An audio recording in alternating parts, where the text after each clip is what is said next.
ایک دفعہ کا ذکر ہے کہ دور دراز کے پہاڑوں میں ایک جادوئی جنگل تھا جہاں ہر طرف سبزہ اور خوبصورتی تھی۔ اس جنگل میں ایک خوبصورت پری رہتی تھی جس کا نام زرا تھا۔ زرا کی خاص بات یہ تھی کہ اس کے بال عام بالوں کی طرح نہیں تھے۔ وہ بال اتنے لمبے اور چمکدار تھے کہ جب وہ چلتی تھی تو وہ بال زمین تک پہنچتے اور چمکتے تھے جیسے ان میں ستارے بھرے ہوں۔ زرا کی یہ جادوئی طاقت تھی کہ جب بھی اس کے بالوں کو ہوا چھوتی تو ان میں سے ایک نرم موسیقی نکلتی جو دل کو سکون اور خوشی دیتی۔ اگر کوئی غمگین ہوتا یا اداس تو زرا کے بالوں کے قریب آتے ہی اس کا دل خوشی سے بھر جاتا۔ اس کے بالوں میں چھپی جادوئی طاقت کا راز یہ تھا کہ وہ محبت، ہمدردی اور خوشی کی علامت تھے۔ زرا نہ صرف اپنے بالوں کی وجہ سے مشہور تھی بلکہ وہ دل کی بھی بہت اچھی تھی۔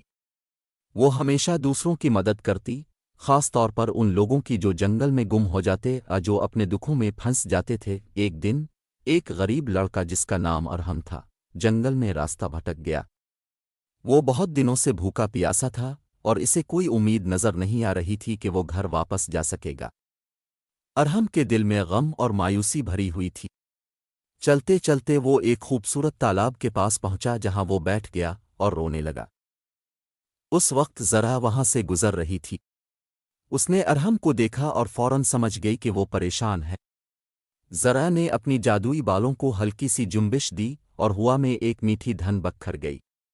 جیسے ہی یہ دھن ارحم کے کانوں تک پہنچی، اس کے دل میں امید کی کرن جاگی اور وہ اپنی آنکھوں سے آنسو پونچھنے لگا۔ زرا ارحم کے قریب آئی اور نرمی سے پوچھا، تم؟ ارحم نے اسے اپنی کہانی سنائی کہ کیسے وہ اپنے گھر سے دور نکل آیا تھا اور اب اسے راستہ نہیں مل رہا تھا۔ زرا نے مسکراتے ہوئے کہا، تم فکر نہ کرو، میں تمہاری مدد کروں گی۔ اس نے اپنے بالوں کا ایک تار توڑا اور اسے ارحم کے ہاتھ میں دیا۔ یہ تار تمہیں ہر مشکل سے نکالنے میں مدد کرے گا۔ جب بھی تمہیں کوئی پریشانی ہو، بس آنسی اپنے دل کے قریب رکھنا اور اپنی آنکھیں بند کر کے دعا مانگنا۔ ارحم نے زرا کا شکریہ ادا کیا اور اس تار کو مضبوطی سے پکڑ لیا۔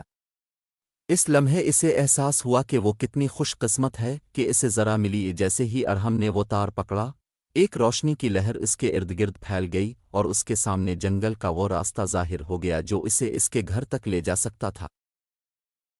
ارحم خوشی سے چمک الفاٹے اور زرا سے اجازت لے کر اسی راستے پر چل پڑا۔ چلتے چلتے اسے جنگل کے درختوں سے موسیقی سنائی دی اور اس کے دل میں خوشی کا ایک نیا احساس بھر گیا۔ جب وہ اپنے گاؤں پہنچا تو اس نے سب کو زرا اور اس کے جادوئی بالوں کی کہانی سنائی۔ سب حیران تھے کہ کیسے زرا کی مہربانی نے اس کی زندگی بدل دی۔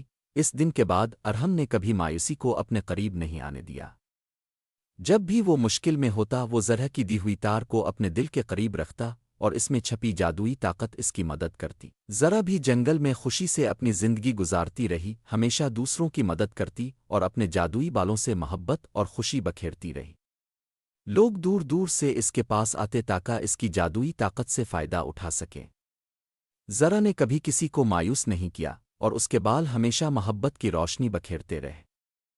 یوں زرا اور اس کے جادوئی بالوں کی کہانی جنگل کے ہر زیرو میں خوشی اور امید کی ایک نئی کرن پیدا کرتی رہی، اور سب نے سیکھا کہ حقیقی طاقت محبت، مہربانی اور دوسروں کی مدد کرنے میں ہوتی ہے۔ یہ کہانی اس پیغام کے ساتھ ختم ہوتی ہے کہ چاہے انسان کتنے ہی مشکل حالات میں کیوں نہ ہو، اگر وہ محبت اور ہمدردی کے ساتھ دوسروں کی مدد کرے تو دنیا میں ہر مشکل کو آسان بنایا جا سکتا ہے۔